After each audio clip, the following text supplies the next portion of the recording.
We can consider a law for the relationship between pressure and amount of substance of a gas at ideal situations, similar to the gas laws of Boyle, Charles, Amonton-Gay-Lussac, or Avogadro.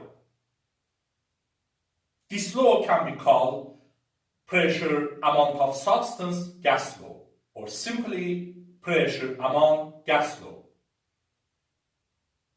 Pressure amount gas law can be stated as follows.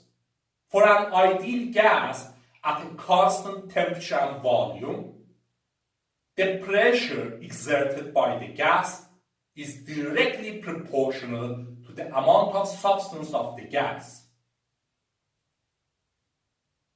In other words, without changing temperature and volume, when amount of substance, or simply amount or number of moles of a gas increases, its pressure also increases, and the gas exerts more pressure. While when amount of gas decreases, its pressure also decreases, and the gas exerts less pressure. Where such increases and decreases happen by a same factor for both pressure and amount. In simple words, at a constant temperature and volume, more gas means more pressure, and vice versa. Pressure amount gas law can be expressed mathematically by expressions such as P is directly proportional to N, P equals a constant K times N, or P over N equals a constant K, where P, N, and K are respectively pressure, amount of substance, and the proportionality constant, with the value of K depending on temperature and volume of gas, beside units chosen for expression of pressure and amount.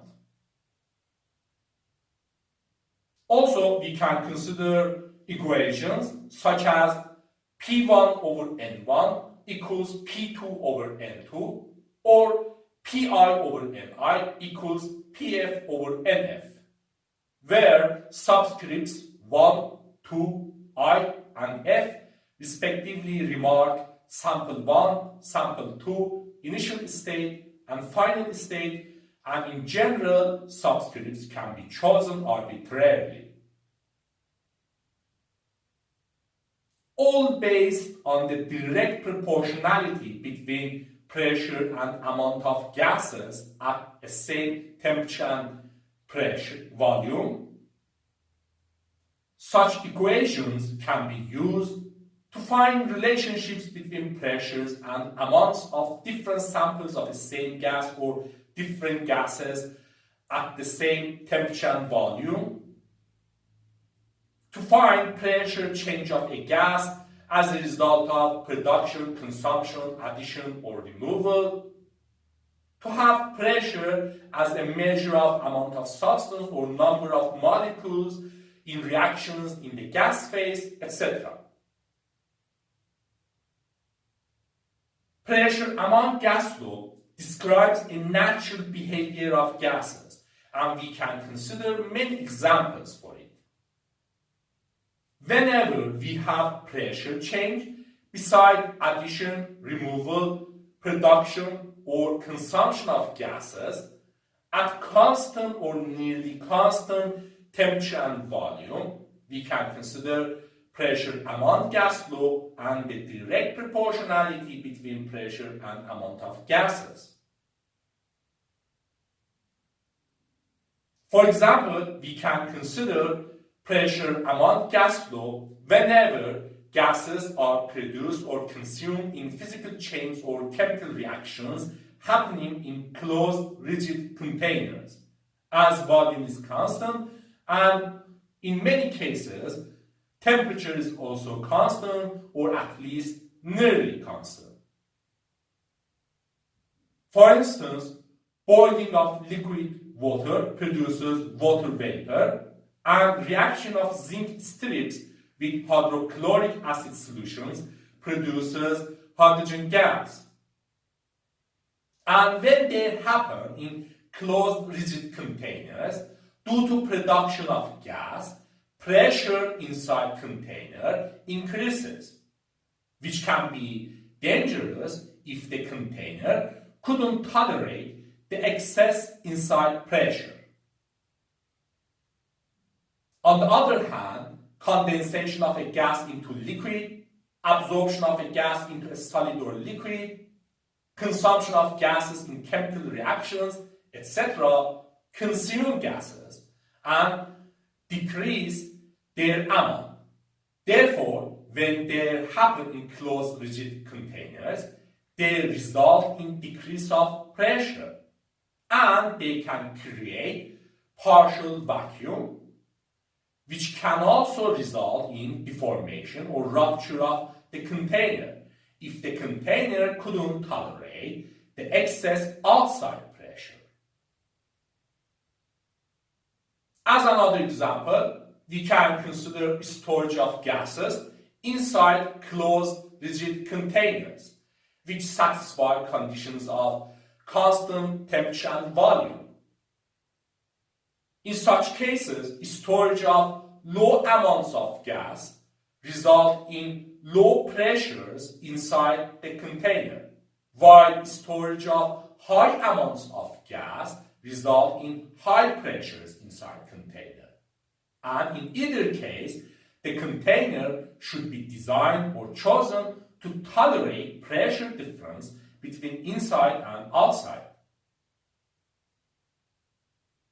As another example, we can consider expandable objects like balloons, tires, pool tubes, etc., where when we fill them with air or gas through our breath, a pump or whatever, due to increase of gas amount inside them, at first their volume increases, they become inflated, and we can consider Avogadro's law or volume amount gas law.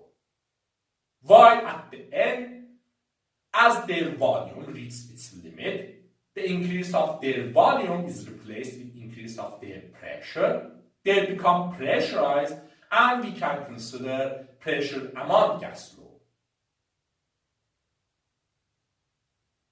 Pressure amount gas law can be derived from Boyle's law and Avogadro's law. For example, consider a gas sample at a constant temperature. If at first we double amount of gas at a constant temperature and pressure, due to Avogadro's law, its volume will be also doubled. Then after that, if we reduce its volume to its initial value at a constant temperature and amount, due to Boyle's law, its pressure will be doubled. Therefore, the overall result will be double pressure when amount is doubled at a constant temperature and volume, which is an example of amount pressure gas law. In general, we can write equations to demonstrate this. In addition, combination of one of the gas laws of Avogadro's law or pressure amount gas law with Boyle's law can give us a law which includes both Avogadro's law and pressure amount gas law, and which can be stated as follows. For an ideal gas at a constant temperature, the product of its volume and pressure is directly proportional to the amount of substance of the gas. For example, when amount of a gas increases by a factor of 10 at a constant temperature, the product of its volume and pressure also increases by a factor of 10, which can happen in different ways. Maybe its volume increases by a factor of 10 and its pressure remains constant, which will be an example of Avogadro's law. Maybe its pressure increases by a factor of 10 and its volume remains constant, which will be an example of pressure among gas law. Maybe its pressure increases by a factor of 2 and its volume increases by a factor of 5. Maybe its pressure reduces by a factor of 2 and its volume increases by a factor of 20, etc.